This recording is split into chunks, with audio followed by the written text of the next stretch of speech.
એવા હતા મારા ગુરુ શાસ્ત્રીજી મહારાજ, શાસ્ત્રીજી મહારાજ, શાસ્ત્રીજી મહારાજ.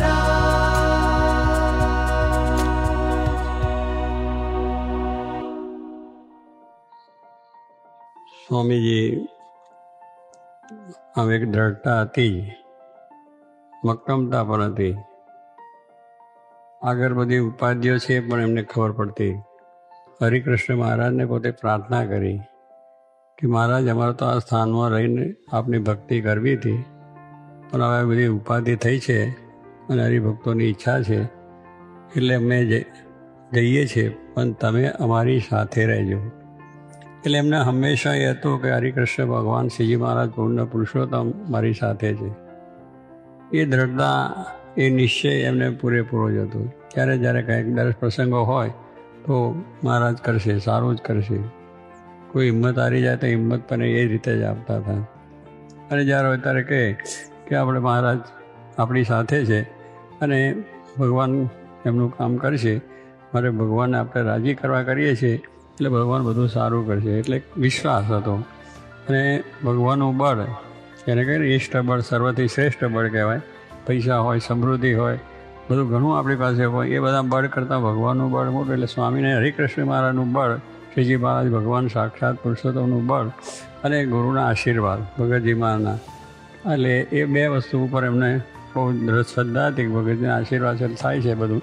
પણ કહેવાનું શું છે, મંદિરો બધા કર્યા, એની અંદર પણ આ મુશ્કેલીઓ થઈ જ બધું છે, પણ એમાં કાર્યમાં કંઈ અટકાય જ નહીં કે ચાલુ જ રાખવાનું, ચાલુ. પૈસાની સગવડ હોય ના હોય તો પણ આવા પ્રસંગોની અંદર પણ એમને કોઈ દિવસ પાછી પાણી કરી નથી. બધા મંદિરોના ઇતિહાસ તો ખૂબ છે, બહુ લાંબી વાતો થાય, પણ કહેવાનું શું કે છેલ્લો આટલા દરામાં હવે તે મંદિર કરીએ ત્યારે ત્યાં બીજી રીતનું કોઈ સગવડ તો નહીં, તે મુશ્કેલી પણ આવી બધી હોય. એટલે ઘણા હરિભક્તો અને સંતોના મનમાં પણ થયું કે પેલા એક એવા મંડ્યા કે સ્વામી અહીં શું કામ મંદિર કર્યું, એના કરતાં વડોદરામાં કરીએ તો લાખો માણસો. સ્વામી કહે છે વડોદરું અહીં આવશે અને આ જમીનો છે સોનાની થશે અને એ લાખો માણસો દર્શન કરશે. એવું બળથી વાત કરતા. પણ આપણે જોઈએ તો આપણી દ્રષ્ટિએ એમ લાગે વડોદરું ક્યારે વધન શું થાય ને આ બધી વાત ખોટી, એવું જ સમજાય આપણને. પણ એ હિંમતથી વાત કરતા કે એમને ભગવાનનું બળ, ગુરુના આશીર્વાદ, આ ઉપર એમનું બરોબર ચાલતું. અને એ દેવ મંદિર કરવાનું શરૂ થયું. બધા પછી કોઈ સેવા કરવામાં બધા આનાકારી કરે, આવે ના આવે. પછી કે આ બધું તો છે લઈ બેઠા છો પણ અહીં કામ કરશે, કોઈ કામ કરવા તો નહીં આવે. શાસ્ત્રી મહારાજ તે વખતે પણ સુરતથી બોલ્યા કે કોઈ નહીં આવે તો મહારાજ આવીને કામ કરશે અને આ બધું કામ થશે એ મારા બાહુબળથી પણ થશે. એટલી હિંમતથી વાત કરતા થાક થોડી કે આ કામ મારું નથી, ભગવાનનું છે, એટલે આ હિંમતથી કામ કરું. એવું પોતે બહાદુરીની વાત કરતા. એટલે કહેવાનું શું કે એમના જીવનની અંદર આ એક વસ્તુ હતી કે મહારાજનું બળ, ગુરુના આશીર્વાદ એને કર્યું. છેલ્લા આપણા ગઢડાનું મંદિર થયું એ પણ ઘણા વર્ષોથી એમની ઈચ્છા, 72માં સારંગપુરની પ્રતિષ્ઠા થઈ ત્યારથી એમને મંદિર ત્યાં કરવું. પણ જ્યારે ઘેલામાં સ્નાન કરવા જઈએ ત્યાર બધા ટેકરા પર મંદિર કરવું મહારાજની ઈચ્છા છે, ત્યાં શ્રીજી માની ઈચ્છા છે ત્યાં થવાનું છે. એટલે બરાબર. પછી બધાએ કહ્યું સ્વામી મૂકી દો વાત, હવે બીજે કંઈક વિચાર કર્યો કે ના, પણ થશે નહીં, ક્યારેય નહીં. પણ ટેકડે બ્રિટિશોનું રાજ અને રજવાડા બધા એ, એટલે એમાં કોઈ હિસાબ રજવાડામાંથી આપણને જમીન મળે નહીં. ત્યારે પણ સ્વામી બહુ ઉત્સાહથી બોલેલા કે મહારાજને કરવું છે, મહારાજની ઈચ્છા છે શ્રીજી મહારાજની, તો રાજ પલટો થશે પણ આ મંદિર થશે જ. એમ પોતે ઉત્સાહથી બોલતા હતા, એક હિંમતથી બોલતા હતા. આપણને તે ઘડે દેખાય નહીં કે આ રાજ પલટો ક્યારે થાય, કારણ કે બહુ દાડો બ્રિટિશરો જાય નહીં અને રજવાડાની સત્તાઓ એમને એમ રહેવાની છે એ લાગે. પણ સ્વરાજ આવ્યું ગાંધીજીને લઈને અને પછી શાસ્ત્રી મહારાજે જોગીમાન કર્યું, પછી મારા ફેરવ્યો કે એમને સ્વરાજ મળે. તો કહેવાનું શું કે આવી રીતે કરીને રાજ પલટો કરીને એ ગઢડાનો ટેકરો મળ્યો, એ મંદિર પણ થયું. અને આજે આપણે સર્વ દર્શન કરીએ છીએ તો એમને એક જ કે ભગવાન શ્રીજી મહારાજનું બળ હતું, ગુરુના આશીર્વાદ ભગતજીના હતા કે જે તમે કરશો તમારું કામ થશે, એ આશીર્વાદથી થયેલું છે. સહજાન શ્રી મહારાજ. એવા હતા મારા ગુરુ શાસ્ત્રીજી મહારાજ, એવા હતા મારા ગુરુ શાસ્ત્રીજી મહારાજ, શાસ્ત્રીજી મહારાજ, શાસ્ત્રીજી મહારાજ.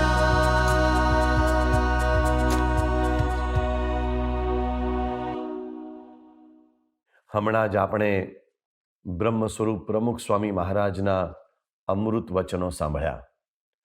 બ્રહ્મ સ્વરૂપ પ્રમુખ સ્વામી મહારાજ એટલે એક આદર્શ ગુરુ ભક્ત, એક આદર્શ શિષ્ય.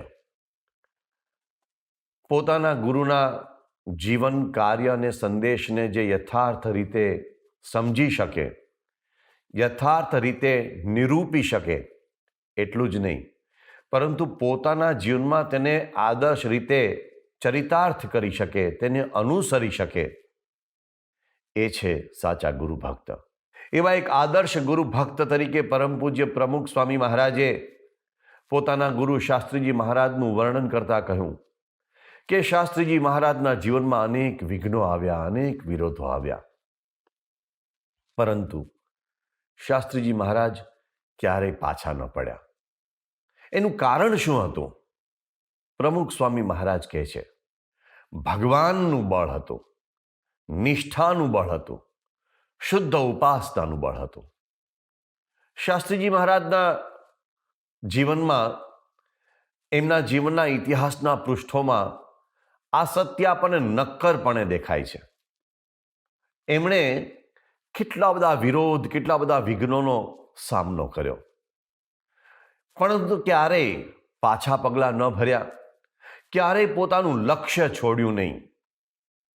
એનું કારણ આટલું જ હતું, શુદ્ધ હૃદયથી તેઓ ઉપાસના પ્રવર્તનનું કાર્ય કરી રહ્યા હતા ભગવાનના બળે. ક્યારેક તો આપણને એમ વિચાર આવે કે વિઘ્નો શા માટે, વિરોધ શા માટે? એક સારું કાર્ય હતું, એક સાચા સંતનું કાર્ય હતું, તો વિઘ્નો શા માટે, વિરોધ શા માટે? આવા મહાપુરુષો ક્યારેક આપણને પ્રેરણા આપવા માટે પોતાના જીવનમાં વિઘ્નો સ્વીકારે છે, પોતાના જીવનમાં આપત્તિઓ સ્વીકારે છે, વિરોધને પણ સ્વીકારે છે.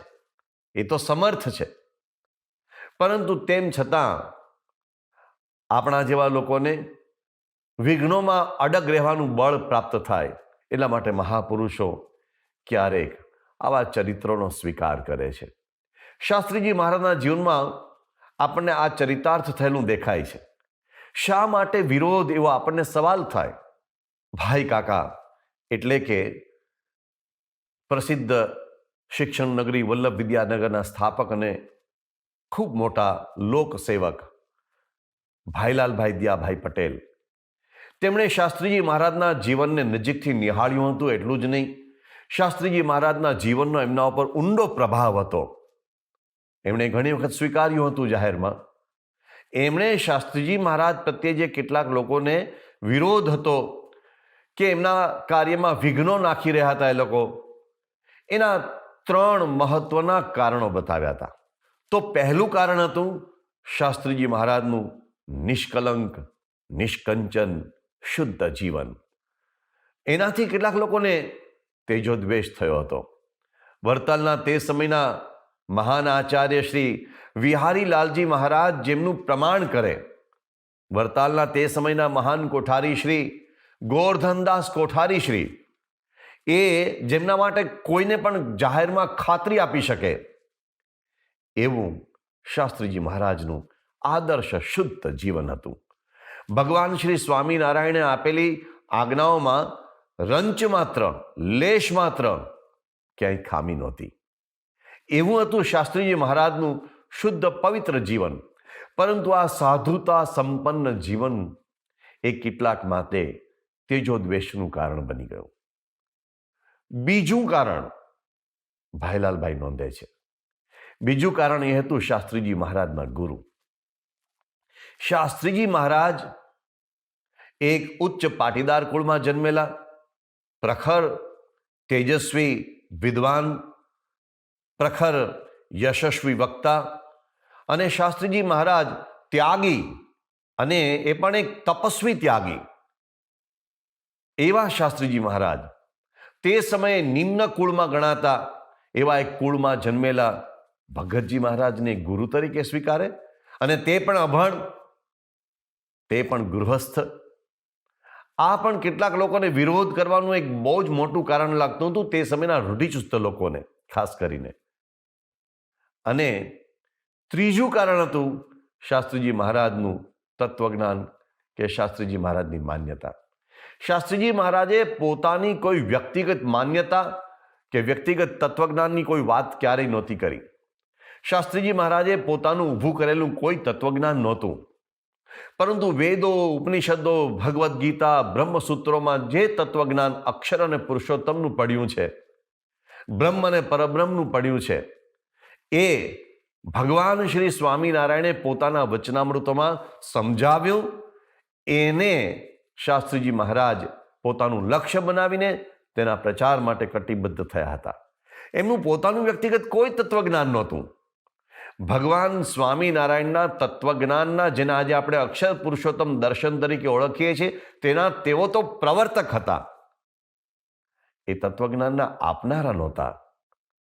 પરંતુ તેમાં પણ કેટલાકને રૂચતું નહોતું, કારણ કે શાસ્ત્રીજી મહારાજ ભગવાન સ્વામિનારાયણે જેમની અક્ષર બ્રહ્મ તરીકે ઓળખાણ કરાવી હતી, એ ગુણાતીતાનંદ સ્વામીને અક્ષર બ્રહ્મ માનીને એમની પણ મહિમાની વાતો કરતા હતા. તો આવા કેટલાક કારણોને લીધે, અજ્ઞાનને કારણે, એક વ્યક્તિગત પોતાની રૂઢિચુસ્તતાને કારણે લોકો એમનો વિરોધ કરી રહ્યા હતા, એમના કાર્યોમાં વિઘ્નો નાખી રહ્યા હતા. અને એના કારણે શાસ્ત્રીજી મહારાજને ખૂબ સહન કરવું પડ્યું, ખૂબ કષ્ટ સહેવું પડ્યું. પરંતુ શાસ્ત્રીજી મહારાજ એમાં અડગ, નિશ્ચલ અને સ્થિર રહ્યા. એ કેવા હતા વિઘ્નો, કેવા હતા વિરોધ? થોડાક ઇતિહાસના પૃષ્ઠો પર નજર નાખીએ. ખરેખર આશ્ચર્ય થાય તેવું છે. મને અને તમને આજે થાય, પરંતુ તે સમયે કેટલાય લોકોને આશ્ચર્ય થતું હતું. જેમાંના એક હતા લીમડીના દિવાન ઝવેરભાઈ. એક વખત લીમડીના દિવાન ઝવેરભાઈ, એમના પત્ની નારાયણજી મહારાજ, તે સમયના વિરસદના વિદ્વાન કથાકાર, તેઓ કેટલીક એવી જગ્યાઓએ ગયા હતા જ્યાં તેમણે શાસ્ત્રીજી મહારાજ પ્રત્યેનો વિરોધ નજરે જોયો હતો. એટલે તેઓ બહુ વ્યથિત થઈ ગયા. આવા સાચા સંત, આવા નિર્મળ હૃદયના સંત, આવા રાગ દ્વેષથી રહિત વર્તતા એવા સંત, એનો શા માટે વિરોધ? તેમનાથી સહન ન થયું. તેમણે શાસ્ત્રીજી મહારાજ આગળ પોતાની વ્યથા ઠાલવી. ત્યારે શાસ્ત્રીજી મહારાજે એમને જે વાત કરી, એમાં એમની ભગવત નિષ્ઠાનું બળ છતું થાય છે. શાસ્ત્રીજી મહારાજે કહ્યું હતું, ધાર્યું તો એક ભગવાન સ્વામિનારાયણનું થાય છે, અને આપણે જો ભગવાન હૃદયમાં રાખ્યા હશે અને આપણે જો સત્યનો પક્ષ રાખ્યો હશે, તો આપણો વાળ પણ કોઈ વાંકો નહીં કરી શકે. અને આપણે કોઈ ફિકર કરવાની જરૂર નથી. જુઓ શાસ્ત્રીજી મહારાજનું બળ. શાસ્ત્રી મહારાજ કહે છે, આપણે તો કરું છાયા કર દોઈ, એમ ભગવાન અખંડ આપણી રક્ષામાં રહ્યા છે. આ એમનો દ્રઢ અટલ વિશ્વાસ હતો. વિઘ્નો તો વાદળ જેવા મોટા, વિરોધ તો પહાડ જેવો મોટો, પણ એમનો વિશ્વાસ એનાથી મોટો હતો. એકવાર વરતાલના તત્કાલીન મહાન કોઠારી શ્રી ગોવર્ધનભાઈએ શાસ્ત્રીજી મહારાજને કહ્યું હતું, તમે જ્યાં જ્યાં જાઓ છો ત્યાં મોટા મોટા સમયાઓ થાય છે, લોકો તમારામાં ખૂબ આકર્ષાય છે, અને તેનાથી એક નિશ્ચિત વર્ગને તમારો આ પ્રતાપ, તમારો આ પ્રભાવ એ સહન થતો નથી, અને એના કારણે એમને ઘણો જ રાગદ્વેષ થયો છે. તો મારી તમને વિનંતી છે કે થોડુંક તમે આ બધું તમારું કાર્ય ઓછું કરો, કારણ કે મને મૂંઝવણ અને અજંપો થાય છે.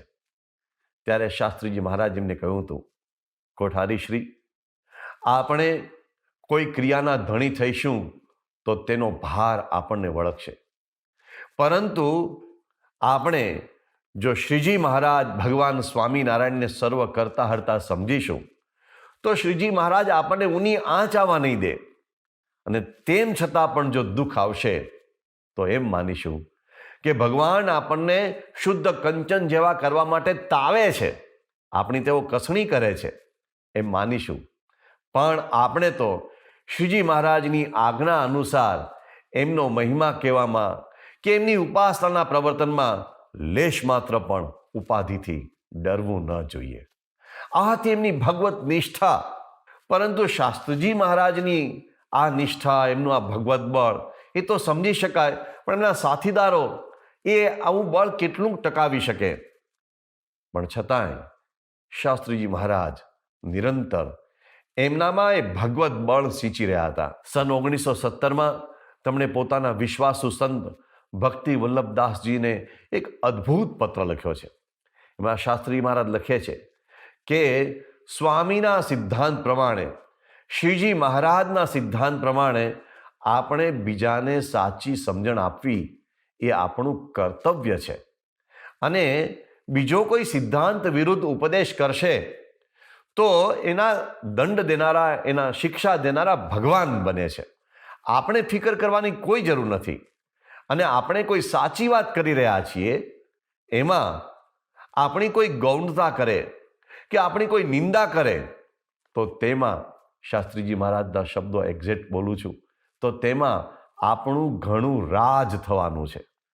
કારણ કે આપણી ભૂલચૂક થતી હોય તો તે જતી રહે, અને કોઈ પણ ક્રિયા કરીએ તેમાં આગળ પાછળ નાનું મોટું પાપ તો હોય છે, પણ તે પાપ નિંદા કરનારના માથે જાય છે.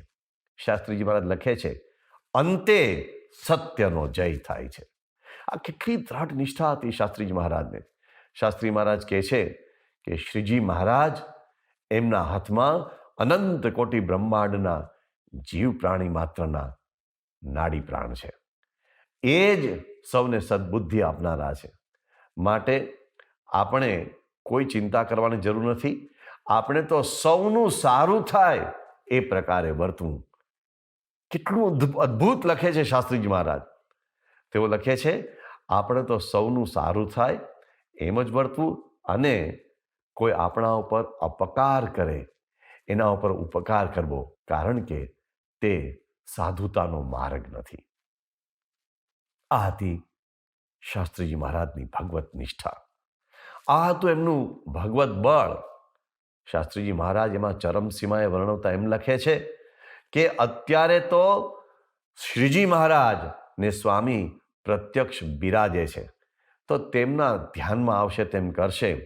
અને અત્યાર સુધીમાં આટલે દરજ્જે જે કાંઈ થયું છે તે તેમના દ્રઢ સંકલ્પથી અત્યાર સુધી ચાલ્યું છે, અને હજુ પણ દિન પ્રતિદિન જે કાંઈ ચઢતું જાય છે તે તેમના કર્તવ્યથી થાય છે. સન 1938માં એક પત્ર 28મી જૂને પોતાના સાથી પૂજ્ય અક્ષર સ્વરૂપદાસ સ્વામી અને દાજી બાપુને લખે છે. અદ્ભુત વાક્ય છે. શાસ્ત્રીજી મહારાજ લખે છે કે શ્રીજી મહારાજ અન્યથા કર્તુમ શક્તિ વાપરીને બધુંય કામ ઠેકાણે પાડશે, અને બીજા આપણો વિરોધ કરતા હોય તો નકામા ઉકરડા ઉથામતા હોય તેમને કંઈ કહેશો નહીં કે તેમને કંઈ બોલશો નહીં. આ સાધુતાયુક્ત ભગવત નિષ્ઠાનું બળ હતું. એક સમય એવો આવ્યો કે શાસ્ત્રીજી મહારાજના એક સાથીએ હિંમત હારીને શાસ્ત્રી મહારાજને પોતાની મૂંઝવણ વ્યક્ત કરતો પત્ર લખ્યો. એમણે શાસ્ત્રી મહારાજને કહી દીધું, મારાથી હવે આગળ કામ નહીં થાય. ત્યારે શાસ્ત્રીજી મહારાજે એ સાથીદાર હરજીવનદાસજી એમને પત્ર લખ્યો 20 જૂન 1944ના રોજ. એમાં શાસ્ત્રી મહારાજ લખે છે કે બધું થાય છે તે શ્રીજી સ્વામીની ઈચ્છા અનુસાર થાય છે અને થયા કરશે. આપણે તો ઉપાધિથી શાંતિ થાય તેને માટે પ્રયત્ન કરીએ છીએ, પણ વિલંબ થાય છે. હા, ઘણી વખત આપણું કોઈ કાર્ય સમયસર ન થાય એટલે આપણે ખરેખર ડગી જઈએ, હિંમત હારી જઈએ. પણ શાસ્ત્રીજી મહારાજ કેવી રીતે ધૈર્ય આપી રહ્યા છે પોતાના એ સાથીદારને. શાસ્ત્રીજી મહારાજ કહે છે કે આપણે તો પ્રયત્ન કરીએ છીએ, પણ વિલંબ થાય છે તેનું કારણ સમજાતું નથી. ભગવાનની ઈચ્છા માટે ધીરજ રાખવી. મોટાએ પણ ધીરજ રાખી છે, તો આપણે પણ ધીરજ રાખવાની ફરજ છે. હવે શાસ્ત્રી મહારાજ લખે છે, માટે આપ રાજી રહેશો ને આનંદમાં રહેશો, અને સાથે સાથે આવી મુશ્કેલીમાં બીજા જે હરિભક્તો છે, સંતો છે, તેમને પણ રાજી રાખશો, તેમને પણ આનંદમાં રાખશો. અને આ વાત તો અદ્ભુત છે. શાસ્ત્રી મહારાજ જે હવે લખે છે એ કહે છે આપણે દરેક વાતમાં મક્કમ રહેવાનું છે, અને આપણે તો શ્રીજી સ્વામીના પ્રતિનિધિ તરીકે કાર્ય કરવાનું છે. ધણી તો તે છે, તે તો પોતાનું સાચવશે, અનેક બ્રહ્માંડનું સાચવે છે તો પોતાનું સાચવશે. આવી રીતે આપણે હિંમત હારીને અધીરા બનવાનું નથી. ખરેખર આપણને સૌને પ્રેરણા આપે એવા એ અદ્ભુત વચનો, એવી અદ્ભુત શાસ્ત્રીજી મહારાજ આમાં બળની વાતો કરી રહ્યા છે. સન 1947માં બોચાસણમાં કાર્તિક પૂર્ણિમાનો સમય હતો. હરિભક્તો ખૂબ મોટી સંખ્યામાં ઉમટ્યા હતા. એ સમયે બનતી નાની મોટી કેટલીક ઘટનાઓને કારણે હરિભક્તોમાં નાની મોટી અજંપાની બાબત પણ બની હતી. પરંતુ તે સમયે શાસ્ત્રીજી મહારાજે બહુ સુંદરતાથી સંબોધન કરીને સૌમાં બળ સિંચ્યું હતું. શાસ્ત્રીજી મહારાજે એક વાત કરી કે આપણે જે કંઈ વાત કરીએ છીએ એ વચનામૃતોમાંથી જ્ઞાન અને અનાદિ શુદ્ધ ઉપાસનાની વાતો કરી છે, પણ કોઈની ખોટી મોહબત રાખીને અમે બીજી કોઈ વાત કરી નથી, અને હજુ પણ અમે એવી કોઈની ખોટી મોહબત રાખતા નથી. અને દ્રઢ વિશ્વાસ છે કે આજે જે કાર્યો થઈ રહ્યા છે તે શ્રીજી મહારાજ અને ગુણાતીતાનંદ સ્વામી જે મૂળ અક્ષર મૂર્તિ છે તેમની કૃપાથી થાય છે, અને થયા કરે છે, અને દિગ્વિજય થાય છે. બાકી કષ્ટો તો ઘણા પડ્યા છે, પણ છતાંય એ કષ્ટો વચ્ચે કાર્ય ચમત્કારિક રીતે પાર પડે છે. એટલે આ બધું મહારાજના બળથી થાય છે. આ હતી શાસ્ત્રીજી મહારાજની કર્તવ્ય નિષ્ઠા. એક વખત શાસ્ત્રીજી મહારાજને કોઈએ પૂછ્યું, સ્વામી, એક સાથે આટલા બધા મંદિરોના નિર્માણ કાર્યો આપે આદર્યા છે, એક બાજુ ફૂટી કોડી પણ નથી, એક બાજુ કોઈ વ્યવસ્થા નથી, એક બાજુ માણસોની ખેંચ છે, જે થોડા ઘણા માણસો છે એ પણ હિંમત હારી જાય એવું વાતાવરણ છે, ચારે બાજુથી વિરોધ અને વિઘ્નો છે, અને એની વચ્ચે આપની શારીરિક તબિયત પણ ખૂબ દયનીય છે. આટલા બધા વિઘ્નો, આટલી બધી પરિસ્થિતિ ખરાબ, આટલા બધા વિરોધ, આ બધા વચ્ચે, આટલી બધી તકલીફો વચ્ચે તમને કોઈ ચિંતા થતી નથી કે આ સંસ્થાનું કાર્ય કેવી રીતે ચાલશે? આપણે તો એક નાનો એવો સંસાર લઈને બેઠા હોઈએ અને કેટલા બધા વ્યથિત થઈ જઈએ, કેટલા બધા ચિંતાગ્રસ્ત થઈ જઈએ. ત્યારે શાસ્ત્રીજી મહારાજે અદ્ભુત વાત કરી હતી. શાસ્ત્રીજી મહારાજે કહ્યું, આપણે તો શ્રીજી અને સ્વામીના સેવક છીએ, ધણી તો તે છે, તો આપણે શા સારું ચિંતા કરવી? ચિંતા કરનારા માથે બેઠા છે. આ કોઈ અસાધારણ બાબત છે. આ સામાન્ય વ્યક્તિનું કાર્ય નથી કે જે આવી નિષ્ઠા ધારણ કરી શકે. શાસ્ત્રીજી મહારાજના કાર્યો વિરાટ, એમની શ્રદ્ધા વિરાટ, વિઘ્નો પણ વિરાટ. એની વચ્ચે પોતાની આવી પર્વતપ્રાય અચલ નિષ્ઠા દર્શાવતા શાસ્ત્રીજી મહારાજે પોતાના એક પત્રમાં પોતાના એક સેવક સંતને સંબોધીને લખ્યું હતું, હું જે વારે ગૂંચવણમાં પડું છું ત્યારે મહારાજ સ્વામીને માથે નાખ્યું છે, એટલે તેઓ કામ કરે છે, અને એમની ઈચ્છાનુસાર બધું થશે. તેમના મંદિર છે, તેમની મિલકત છે, એટલે તેઓ સાચવશે. શાસ્ત્રીજી મહારાજ કહે છે, બધી આંટીઓ શ્રીજી સ્વામી ઉકેલે છે અને ઉકેલશે એમ જાણીને હિંમત રહે છે. જેમને ખીચડીમાં ઝેર આપીને મારી નાખવાનો પ્રયાસ કરવામાં આવ્યો હોય, જેમને જીવતા ભૂંજી નાખીને જેમનું કાસળ કાઢી નાખવાનો પ્રયાસ કરવામાં આવ્યો હોય, જેમનું કાસળ કાઢી નાખવા માટે હથિયારબંધ લોકો પાછળ પડ્યા હોય, ચારે બાજુ વિરોધ, ચારે બાજુ આપત્તિઓ, આર્થિક ભીંસ, જેમની પાસે સિલકમાં માત્ર 3 આના હોય અને લાખો રૂપિયાના મંદિરોના નિર્માણ કાર્યો આદર્યા હોય, કેવી રીતે એવા પુરુષ નિશ્ચલ, સ્થિર અને ધીર રહી શકે? કેવી રીતે એવા પુરુષ તણાવગ્રસ્ત ન રહી શકે, હળવા ફૂલ રહી શકે? કેવી તેવા મહાપુરુષ આનંદમય રહી શકે? કેવી તેવા મહાપુરુષ એ પોતાના કાર્યમાં હિંમત સાથે મક્કમ રહી શકે? શાસ્ત્રીજી મહારાજ તેનું ઉદાહરણ હતા, એક આદર્શ ઉદાહરણ. એમણે પોતાની ઢળતી ઉંમરે ગઢપુરમાં મંદિરના નિર્માણનું કાર્ય આદર્યું. 84 વર્ષની ઉંમરે, એ પણ પ્રચંડ વિરોધ વચ્ચે આરસનું મંદિર, અનેક આર્થિક તકલીફો વચ્ચે આવું ભવ્ય મંદિર.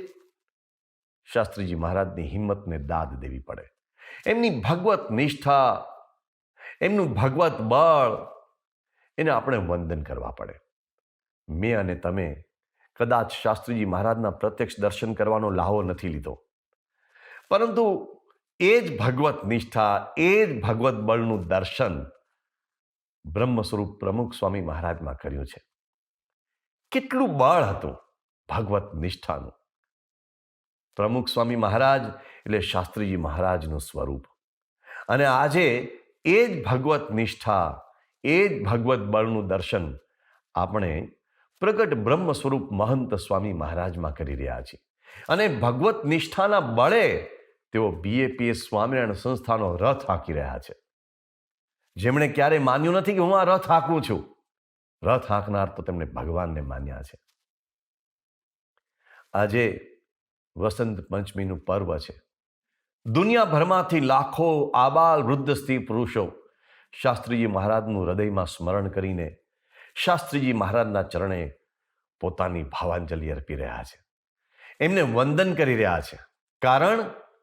કારણ કે આવી ભગવત નિષ્ઠાના બળે, આવા વિરોધ વિઘ્નો વચ્ચે નિશ્ચલ અટલ રહીને શાસ્ત્રીજી મહારાજે જે BAPS સંસ્થાના પાયા પાતાળે નાખ્યા છે, એ સંસ્થાના છત્ર તળે આ લાખો આબાલ વૃદ્ધ સ્ત્રી પુરુષો ભગવત નિષ્ઠાનું બળ પોતાના હૃદયમાં અનુભવી રહ્યા છે. શાસ્ત્રીજી મહારાજ, યોગીજી મહારાજ, પ્રમુખ સ્વામી મહારાજ અને મહંત સ્વામી મહારાજના આશ્રય તળે. એટલે જ આજે લાખો લોકો હૃદયમાં ગાય છે. બ્રહ્માનંદ સ્વામી, જેમનો આજે જન્મદિવસ છે, એમને પરબ્રહ્મ ભગવાન સ્વામિનારાયણનું એવું આધ્યાત્મિક બળ. નિષ્કુળાનંદ સ્વામી, જેમનો આજે જન્મદિવસ છે, એમને ભગવાન સ્વામિનારાયણનું એવું બળ. એ ભગવાન સ્વામિનારાયણની ઉપસ્થિતિમાં જેમને આવું આધ્યાત્મિક નિષ્ઠાનું ભગવત બળ હતું, એવું બળ આજે લાખો લોકો અનુભવી રહ્યા છે. એટલે સૌ હૃદયપૂર્વક ગાય છે. ભગવાન સ્વામિનારાયણના સ્મરણ સાથે શાસ્ત્રી મહારાજના ચરણોમાં વંદન કરીને સૌ ઉચ્ચારે છે, એવા શાસ્ત્રીજી મહારાજને અમારા લાખો એવા હતા મારા ગુરુ શાસ્ત્રીજી મહારાજ.